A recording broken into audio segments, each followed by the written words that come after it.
जय भारत के साथ सभी निजी विद्यालय परिवार को हार्दिक अभिनंदन। मैं भारत मानस राष्ट्रीय संयोजक सह अध्यक्ष भारतीय स्वतंत्र शिक्षण संघ। यह मेरा आज का परिचय है। पूर्व का परिचय है कौशल कुमार कौशलेंद्र सिन्हा उर्फ भारत मानस। मैं आप सब निजी विद्यालय परिवार के सामने मुखातिब हूं। लगातार हम लोग संगठनात्मक प्रयास करते रहे हैं। सर्वप्रथम मैं 1999 ईस्वी के अंत में संगठन से नालंदा जिला के माध्यम से जुड़ा। 2000 ईस्वी में यहाँ पर बहुत अच्छे स्थिति में निजी शिक्षण संस्थान एवं सामाजिक कल्याण संघ के नाम से नालंदा में संचालित था, जिसमें 450 विद्यालय जुड़े हुए थे। उसके बाद हमारे बीच में डॉक्टर DK सिंह अध्यक्ष Bihar public school and children welfare association का पदार्पण हुआ और राज्य स्तरीय संगठन की बात हुई, बात बढ़ी। 2002 के बाद सरकारी दबाव कम हुए, संगठन में निजी विद्यालयों की अभिरुचि कमने लगी और संगठन भी मृत प्राय हो गया।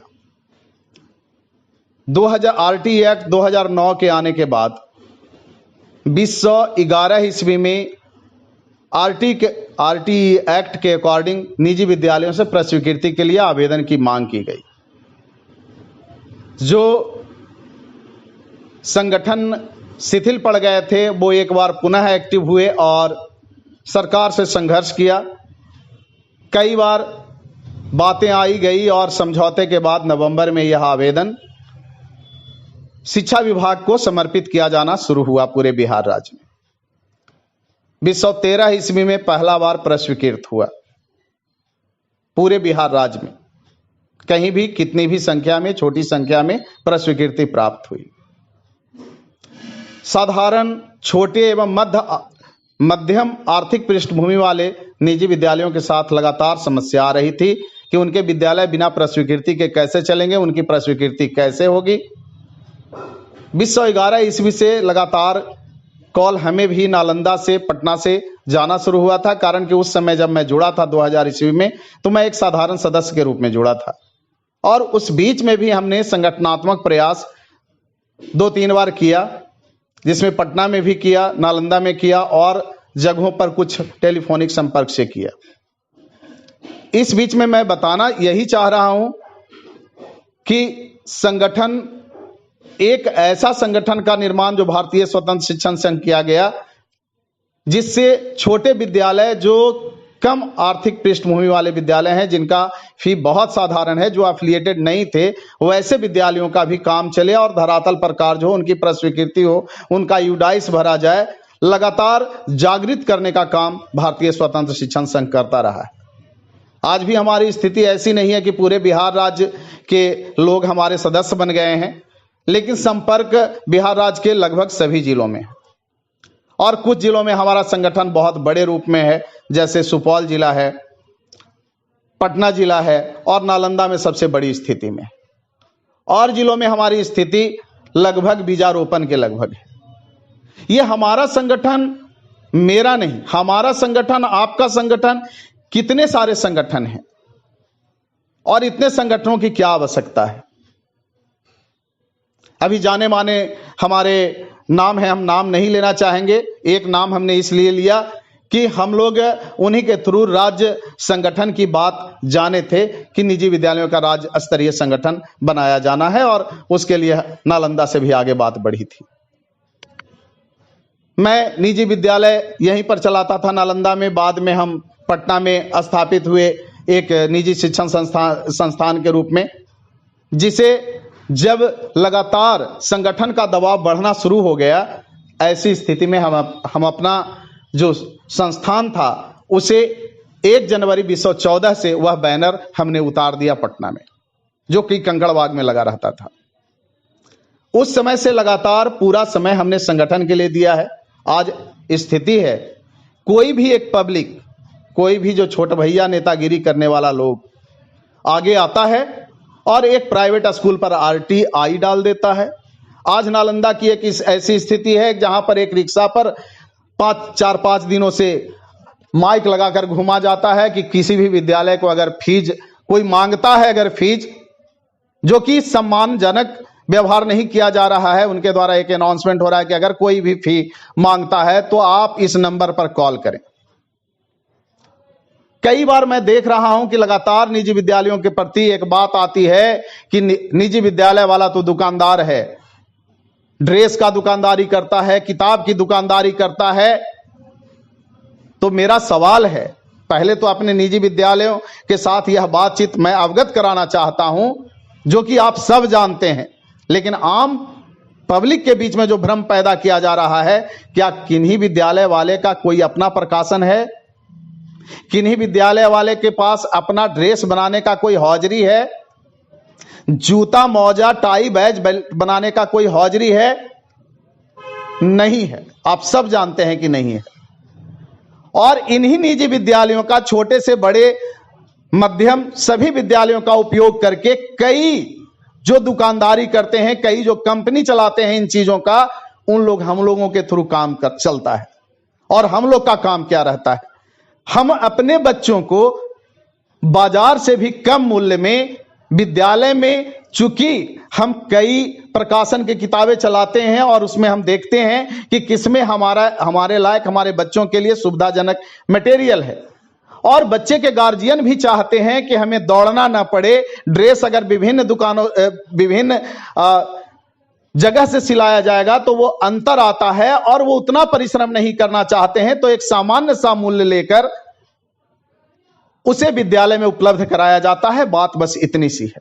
लेकिन आज पब्लिक के बीच में जो प्रचारित किया जा रहा है कि प्राइवेट स्कूल वाला दुकानदारी करता है, शायद सब्जी भी प्राइवेट स्कूल वाला बेचे, चावल भी वही बेचे, ये एक घिनौनास्पद शब्द है जो लगातार निजी विद्यालयों पर उठाया जा रहा है। लेकिन हम निजी विद्यालय परिवार अभी संगठन खेल रहे हैं। मेरे प्रति जो उठा है कई बार सवाल कि वो तो विद्यालय वाले नहीं हैं, वो तो चुनाव लड़ते हैं। मैं आप सबसे पूछना चाहता हूं, जब भी चुनाव लोकतंत्र में आता है, आपका भी एक सामान्य अधिकार है कि आप खड़ा हो सकते हैं। और अगर आप नहीं खड़ा होते हैं तो किन्हीं न किन्हीं को वोट अवश्य करते हैं। किन्हीं न किन्हीं प्रत्याशी को आपने अवश्य वोट किया होगा, वो विधायक भी बने होंगे, मंत्री भी बने होंगे। क्या आज वो हमारे माननीय विधायक, माननीय मंत्री हम निजी विद्यालयों के लिए एक आवाज उठाने के लिए कहीं से भी तैयार हैं? आज पूरे बिहार राज्य में एक आवाज भी उठी है माननीय जनप्रतिनिधियों का कि निजी विद्यालय वाले किस कष्ट में जी रहा है? उनके विद्यालयों का, विद्यालय में कार्यरत शिक्षक, शिक्षकेतर कर्मचारियों का वेतन देने का फरमान सरकार के द्वारा जारी हो गया है। किस प्रकार दिया जाए? और जवाब दिया जाता है कि एक आम पब्लिक, एक छुटभैया नेता के द्वारा कि जो इतने दिन से विद्यालय चला रहा है, क्या 3 महीना भी अपना वेतन देने में सक्षम नहीं है? इतना भी नहीं कमाया?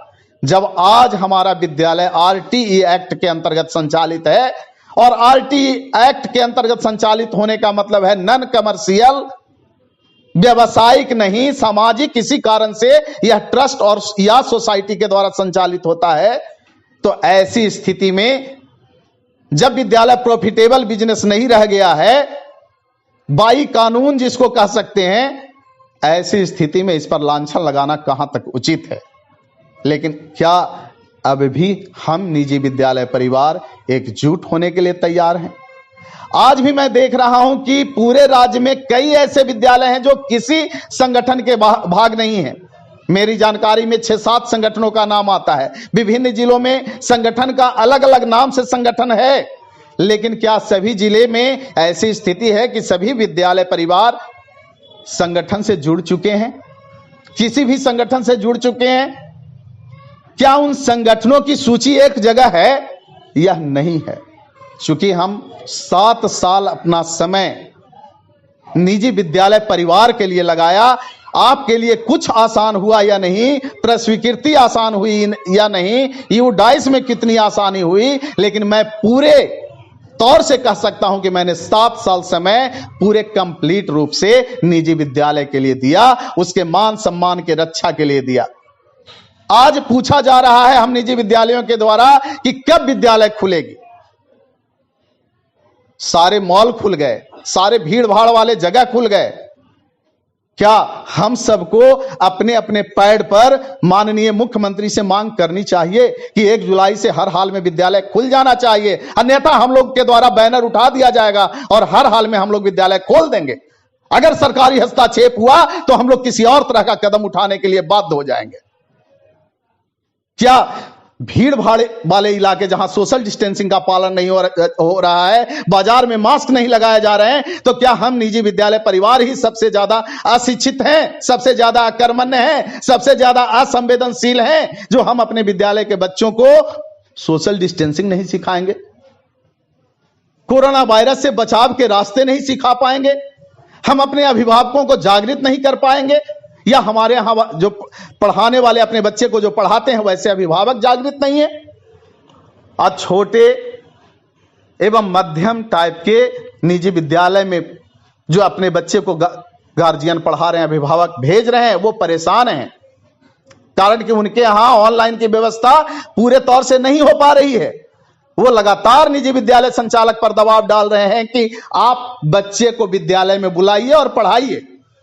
सरकार अगर तय कर दी है तो हम लोगों ने तो मांग रख दिया है कि हमारे इस लॉकडाउन पीरियड जो के कारण से जो आपने हमारे विद्यालयों को, निजी विद्यालयों को आपने बंद करवाया है और आप वेतन देने कहते हैं, तो 15,000 रुपए प्रति शिक्षक एवं शिक्षकेतर कर्मचारी आप हमारे निजी विद्यालयों को आर्थिक सहयोग के रूप में दें, कारण कि आपने बंद करवाया है।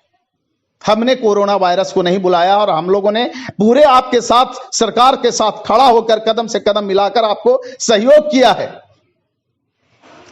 ऐसी स्थिति में सरकार का फरमान, जहां 3 महीने का फीस लिया जाता था जिन विद्यालयों में माननीय जिलाधिकारी के द्वारा, श्रीमान जिलाधिकारी के द्वारा पत्र निकाला गया सरकारी निर्देश पर कि 1 महीने का एक बार में फीस लिया जाए, लेकिन मीडिया में वायरल हो गया, अखबार में वायरल हो गया कि कोई भी विद्यालय 3 महीने का फीस नहीं लेगा, 3 महीने का फीस माफ कर दिया गया। आज तक बिहार सरकार के द्वारा एक स्पष्टीकरण पत्र नहीं निकाला गया है। जब हमने अपने श्रीमान आयुक्त महोदय पटना से श्री डॉक्टर संजय अग्रवाल जी से हमने यह प्रश्न किया कि सर इसका एक स्पष्टीकरण पत्र निकाला जाए कि कौन से सरकारी आदेश से निजी विद्यालयों को 3 महीने फीस माफ करने कहा गया है। पटना के जिलाधिकारी के द्वारा लिखा गया है कि आप अन्य फीस नहीं लेंगे, उसमें भी लिखा हुआ है कि आप बाद में उसे आप धीरे धीरे करके आप शुल्क ले सकते हैं। ऐसी स्थिति में हम आप सभी निजी विद्यालयों से निवेदन यही करेंगे कि अब समय है, अभी समय है, जागिए, एक सूत्रबद्ध हो जाइए।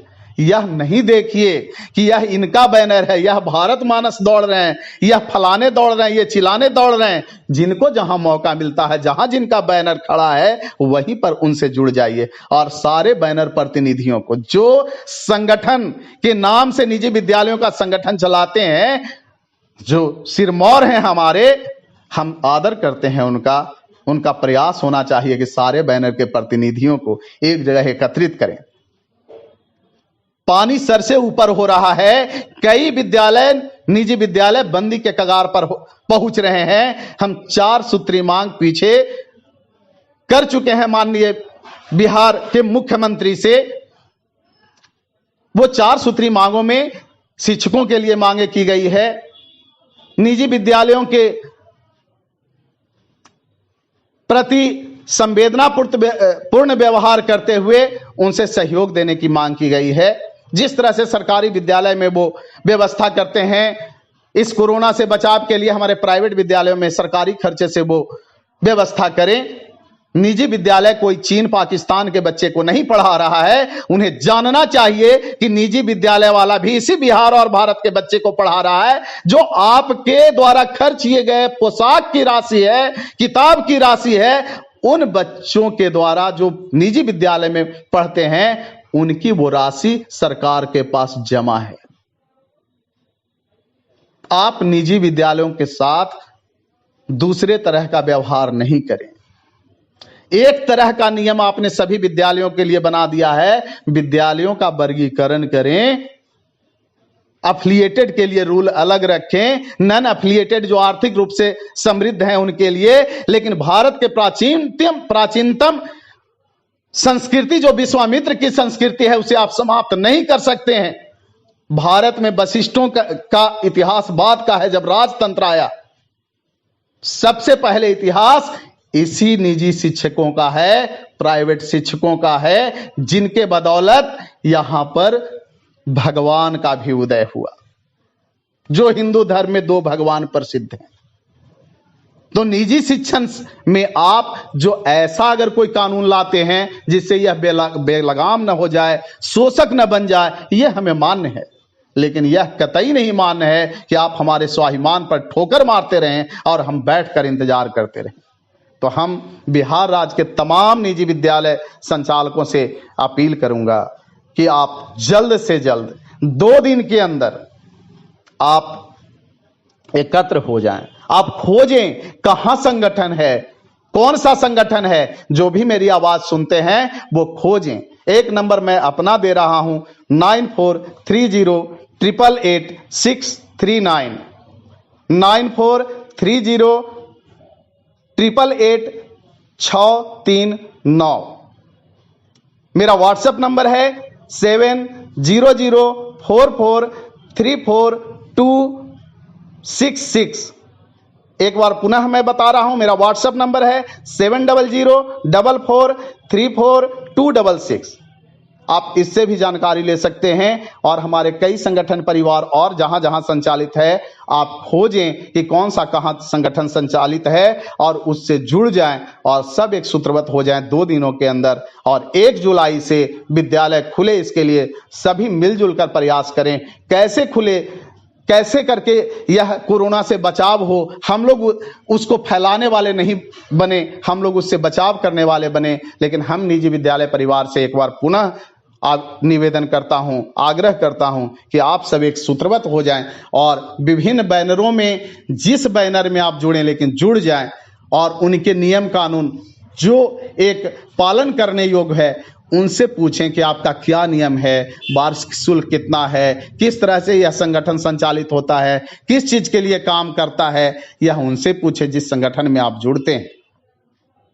तो मैं एक बार पुनः आप सबसे यही निवेदन करूंगा कि आप मुझ पर कॉल तो नहीं करें, लेकिन मेरे व्हाट्सएप नंबर पर अपना नाम पता आप व्हाट्सएप कर सकते हैं। अगर कहीं कोई समस्या है और जो आपके आसपास में संगठन चल रहे हैं उनसे जुड़ें। और सभी संगठन प्रतिनिधियों से हमारा बार बार अभिनंदन करते हुए निवेदन होगा कि सभी को एक जगह एक सूत्रीकृत करें। बिहार के पूरे बैनरों को, जिस तरह से 10 जून को हमने 1 दिवसीय सांकेतिक अनशन किया था और हमारे एक बड़े संगठन ने भी, जिनका नाम पहले से आता है, वो भी 1 दिन सांकेतिक अनशन कराए थे। और अगर जरूरत पड़े तो हम लोग एक बड़ी तैयारी करें, एक आंदोलन की जरूरत पड़े तो आंदोलन करें। और ये जरूरत होगा कि सरकार से अपनी मांगों को तेज करें और जिन जनप्रतिनिधियों को चुनते हैं आप उन पर दबाव बनाएं।